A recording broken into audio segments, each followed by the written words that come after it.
هقول لكم النهارده بقى على سر الخبازين في عمل الروز رولز، رولات الورد في دقايق بعجينه رهيبه هتفضل معاكم طريه الاسبوع كامل، واعرفكم كمان ازاي تطلعوا شكلها زي الفيديو كده بالظبط بطريقه اسهل ما يمكن. هنحتاج كوبايتين الا ربع من الحليب الدافي، وهننزل عليهم 3 معالق صغيره من الخميره الفوريه، نص كوبايه من السكر، ونقلب كل الحاجه دي مع بعضها. بستنى شويه بس اتاكد ان الخميره شغاله، تلاقوها فارت كده عملت الفوم ده، يبقى هي كده شغاله تمام. هننزل عليهم ببيضتين في حراره الغرفه، يفضل في حراره الغرفه، 3 معالق كبيره من الزيت، معلقه كبيره من الخل عشان زفاره البيض، ممكن كمان تحطوا شويه فانيليا، ونضربهم مع بعض كويس. وبعد كده هننزل عليهم ب5 كوبايات ونص من الدقيق. احنا هنحتاج من 5 كوبايات ل5 كوبايات ونص، اللي هو من 750 ل 800 جرام تقريبا على حسب نوع الدقيق. دقيق متعدد الاستعمالات عادي جدا. بزود بقى الدقيق حبه حبه، حطيت تقريبا نص كميه الدقيق وقلبت كل حاجه مع بعضها، وازود كمان كوبايه، وحطيت كمان ربع معلقه صغيره من الملح. ودلوقتي بقى هبتدي الم بالسباتولا كده، خلاص المضرب مش هينفع دلوقتي. طول ما العجينه محتاجه بزودها. انا متعوده دايما ان ازود الدقيق بالتدريج علشان العجينه تبقى طريه كده معايا. زودت شويه كمان وهبتدي اعجن طول ما هي ما بتلزقش وانا قادره اعجنها. خلاص تمام. كل ما تكون العجينة بتلزق على خفيف يبقى أفضل كتير. أول ما تتلم كده بحط عليها قطعتين من الزبدة في حرارة الغرفة.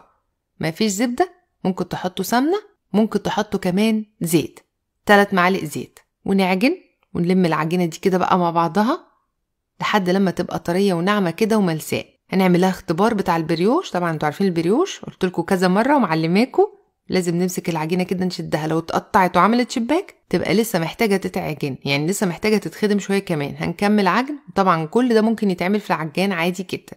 عجنتها كمان دقيقتين وهمسك بقى قطعة واشدها واشوف. هي اكيد ممكن تتقطع في الاخر، بس لو استحملت وتشدت كده شوية معايا زي كده كده هي تمام. بنلم العجينة بقى ونقفلها من تحت طبق، وبدهنه دهنة زيت خفيفة، وبحط فيه العجينة وهغطيها وهسيبها علشان تخمر في مكان دافي. انا بولع لمبة الفرن اللي هي الإضاءة بتاعة الفرن، وبحط جنبها اي حاجة عايزاها تخمر. الإضاءة دي بتعمل حرارة كده ودفى جوه شوية، فاللمبة دي بتدفيه. المهم ان العجينة يتضاعف حجمها وتبقى زي ما انتوا شايفين كده. بصوا شوفوا الجمال. بصوا احلى حاجة البوكس ده، انا بحبه صراحة. بيهدي اعصابي. نخرج الهواء منها كده، هي خلاص تمام. نحطها بقى على كاتنج بورد او على سطح او حاجة، ونقسمها ل8 اجزاء متساوية. بقسمها كده 4، كل واحدة فيهم بقسمها 2، كده معايا 8 اجزاء. ناخد كل واحدة فيهم نكورها، نقفلها كويس من تحت، ونشكلها كورة كده، نحطهم جنب بعض في صينية، وهنسيبهم يرتاحوا كمان 10 دقايق ربع ساعة. لازم ترتاح، مهم قوي خطوة انها ترتاح علشان تتفرد معانا بسهولة. هتلاقوها نفخت كده ونفشت شوية بعد ما ترتاح. وبالنشابة بقى او الرولينج بين ناخد واحدة واحدة ونبتدي نفرد رش الدقيق كده علشان تسهل علينا وتتفرد معانا بسهولة. افردوها بسمك معتدل، مش رفيعة رقيقة قوي زي الفطير الشرقي ولا سميكة قوي.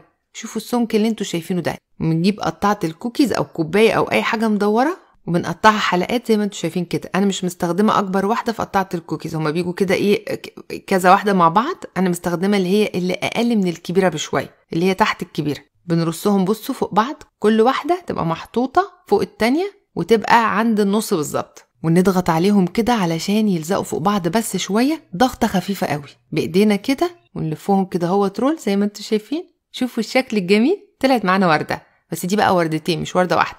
سكينة حامية ونقطع كده، نقطعهم الاتنين بالظبط متساويين. وبعد كده بقى بظبط الورق بتاع الورد، افردها كده وافتحها. بصوا انا في اللقطة دي في اغنية لازقة في دماغي، اللي فتح يا وردة، مش عارفة ليه.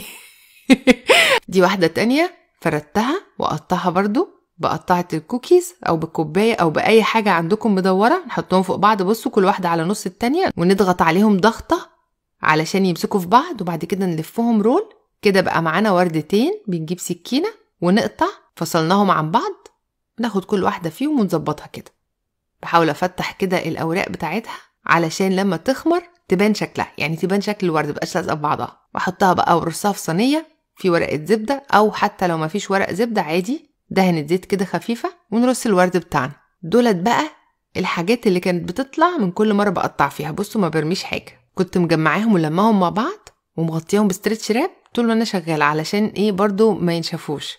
وبحط عليهم قطعه زبده كده علشان اطريها، لان كانت مرشوش عليها دقيق، كل واحده فيهم مرشوش عليها دقيق، فاحنا عاوزين نطريها شويه. وبعجنها لحد لما تنعم برضو، والمها واسيبها ترتاح برضو 10 دقايق قبل ما افردها، وبرجع بعد كده افردها واقطعها بنفس الطريقه واشكلها ورده. وكده عملت الكميه كلها، ما سبتش اي حاجه من العجينه. الصينيه فيها 24 واحده، يعني عملت معانا 24 ورده كده. تمام. بنغطيها بقى ونسيبها تخمر شويه في مكان دافي، تنفش كده وحجمها يزيد ويتضاعف. وعلى بقى ما تخمر هنجهز الدهان اللي هندهن بيه قبل ما ندخلها الفرن. صفار بيضايه، معلقتين كبار من الحليب، ونقطتين خل كده، ونضربهم مع بعض. صفار البيضه بيخليها تاخد لون من فوق حلو، تاخد لون محمر زياده.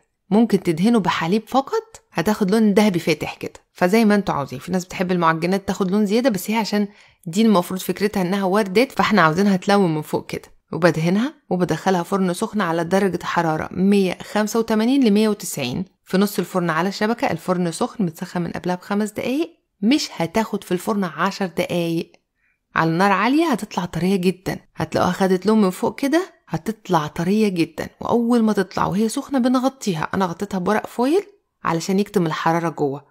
بغطيها كده 10 دقايق او ربع ساعه وهي سخنه، ده هيخلي العجينه طريه على الاخر من غير ما ترشوا ميه ولا حاجه. وبعد ما تبرد خالص ادوها بقى رشه من السكر البودره، بيديها شكل حلو قوي، وبيديها كمان طعم يجن. هي اوريدي عجينه بريوش زي الشريك كده، نفس فكرة الشريك، بس هنا بيترش عليها سكر بودرة بعد ما تطلع من الفرن. شوفوا الجمال، قد ايه شكلها يجنن، حلوة وشيك وراقية ورومانسية.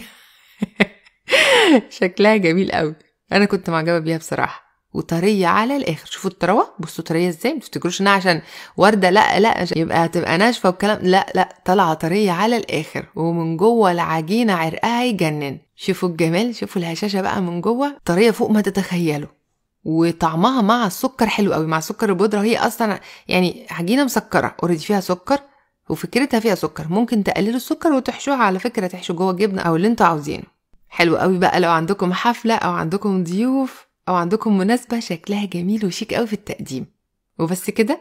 اتمنى ان الفيديو يكون عجبكم، ما تنسوش تجربوا الوصفة وتقولي رأيكم فيها، ونزلوا تطبيقاتكم على الجروب بتاعي على الفيسبوك. واشوفكم ان شاء الله المرة الجاية في فيديو جديد.